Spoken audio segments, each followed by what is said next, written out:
Hello বন্ধুরা, তো তোমরা সবাই কেমন আছো? আশা করি তোমরা সবাই ভালো আছো। বন্ধুরা, আমাদের বাড়িতে এই কাঁঠাল গাছটিতে প্রথমবার কাঁঠাল ধরেছে। আমাদের এই কাঁঠাল গাছটিতে প্রায় সব বছরই কাঁঠাল ধরে, কিন্তু কাঁঠাল খসে পড়ে যায়। তো এই বছর কাঁঠাল খসে পড়েনি, কাঁঠাল গাছেতে রয়েছে। আর এই কাঁঠাল গাছটি খুব একটা বুড়োও নয়, ছোট্ট গাছে কত বড় বড় কাঁঠাল ধরেছে। বন্ধুরা, কাঁঠাল তো গাছ থেকে পাড়া হয়ে গেল, এইবারে পাকাবো, না পাকালে তো খাওয়া হবে না। কাঁঠাল পাকানোর জন্য আমি বাতাসা দিয়ে দিলাম কাঁঠালের বকে।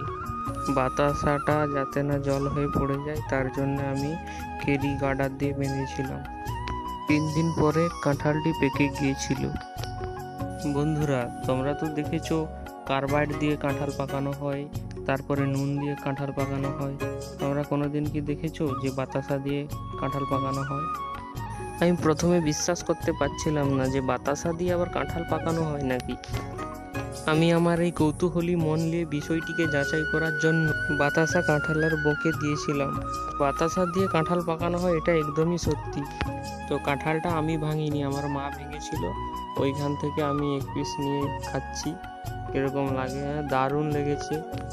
এতগুলো কাঁঠাল কোষ আমি একাই খাইনি, আমার বাবা আমাদের গ্রামের সবাইকে কাঁঠাল কোষ দিয়ে এসেছে। বন্ধুরা, তোমরা যদি কাঁঠাল খেতে ভালোবাসো লাইক করো, আর কাঁঠাল খেতে না যদি ভালোবাসো কমেন্ট করো।